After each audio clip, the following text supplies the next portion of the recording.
जय हिंद दोस्तों, कैसे हो आप सब लोग। I hope all are well. प्यारे दोस्तों, आज के इस वीडियो हम लोग बात करने वाले हैं सेल्फ डिस्क्रिप्शन के बारे में और सेल्फ डिस्क्रिप्शन में भी पेरेंट्स के ओपिनियन के बारे में।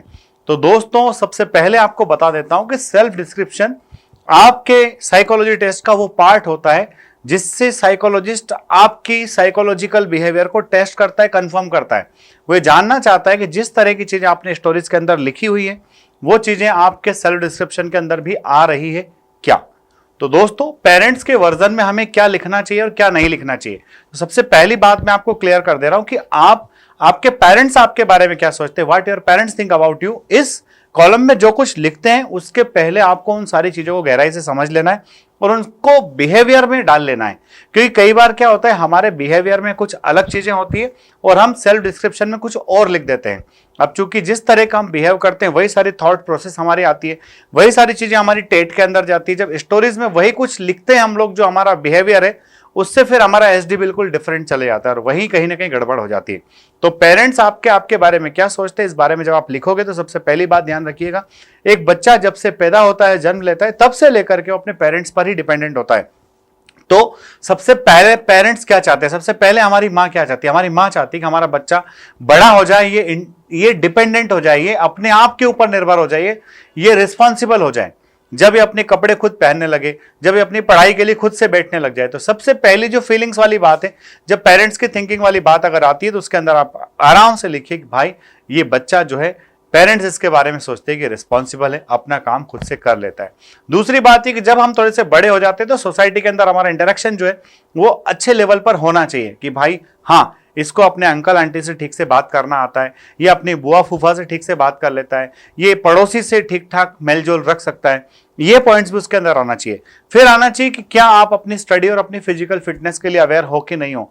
तो हम अपनी स्टडी और फिजिकल फिटनेस के लिए कितने अवेयर हैं, वो सारी बातें भी हमको उसके अंदर शामिल करना चाहिए। जब हम अच्छा पढ़ते हैं तो डेफिनेटली पेरेंट्स वहां कहते हैं कि हाँ भाई, ये अपनी पढ़ाई लिखाई में अच्छा इंसान है, साथ ही साथ इसका फ्रेंड सर्कल भी ठीक ठाक है, ये बहुत सारी परेशानियां जो है बाहर से घर लेकर के नहीं आता है।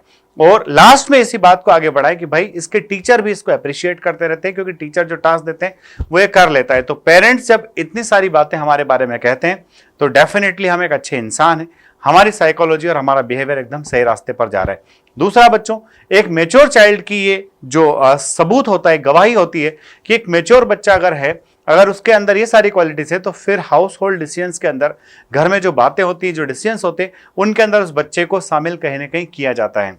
तो क्या घर में हमारे पेरेंट्स अपने डिसीजन मेकिंग में हमको शामिल करते हैं, वो सब भी लिखिए।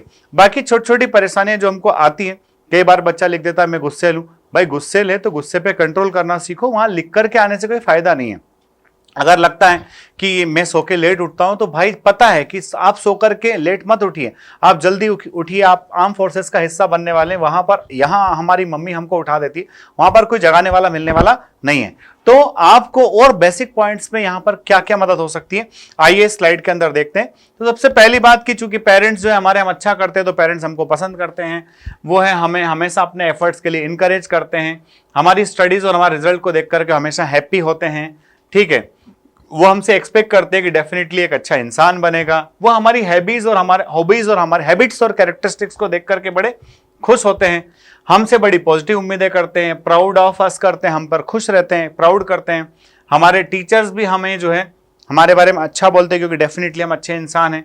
ठीक है, हम अपने घर को, अपने रूम को बड़ा सिस्टमेटिक रखते हैं, साफ सुथरा रखते हैं। ये सारी पेरेंट्स की बातें होती है। फिजिकल फिटनेस को लेकर के हमारे पेरेंट्स सोचते हैं कि बंदा बड़ा केयरफुल है, स्पोर्ट्स एक्टिविटीज में बंदा बड़ा अच्छा इन्वॉल्व रहता है, हमेशा जब भी पढ़ाई लिखाई इसकी कंप्लीट हो जाती है खेलने कूदने को आतुर रहता है, ना कि एकदम मोबाइल पे भिड़ा रहता है। तो दोस्तों, ये छोटी छोटी बातें हैं जो हमारे पेरेंट्स हमसे कहते हैं। साथ में एक और इंपॉर्टेंट बात कि जो है ये बंदा टेक्टफुल है, इसको जो काम कराना है, इसको ये काम कराना लोगों से आता है, अपने काम आसानी से करवा सकता है। तो दोस्तों, हर पेरेंट्स को चाहिए कि उनका बच्चा रिस्पॉन्सिबल बन जाए, रिस्पॉन्सिबल बन जाने के साथ साथ में इंडिपेंडेंट हो जाए, खुद से अपने काम करने लगे। बस यही पेरेंट्स की चाहत है। जब इतना मैच्योरिटी के लेवल पर आता है बंदा, खुद से पढ़ लिख लेगा, स्पोर्ट्स एक्टिविटी कर लेगा, तो डेफिनेटली एनडीए सीडीएस एफकेट की एग्जाम भी क्लियर कर लेगा और रिकमेंड भी होगा।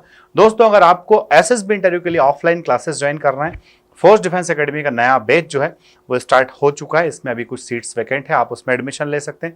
अगर आपको नई बैच प्लान करना है तो हमारा न्यू बैच जो होगा वो 20 मई से स्टार्ट होगा। आप उस बैच का हिस्सा बन करके हमारे एक्सपर्ट्स के गाइडेंस के अंदर अपने एसएसबी इंटरव्यू की प्रिपरेशन कर सकते हैं। साथ ही आपका लेक्चरेट और जीडी का जो डर है वो यहाँ आने के बाद खत्म हो जाएगा, क्योंकि बच्चे मेरे गाइडेंस में लेक्चरेट और ग्रुप डिस्कशन की प्रिपरेशन कर रहे हैं। साथ ही दोस्तों एसएस वर्ल्ड का टेलीग्राम चैनल ज्वाइन कर लीजिए, ये सारी पीडीएफ्स उसी चैनल पर आपको मिलती है, तो वहां से आपको खूब मदद मिलने वाली है।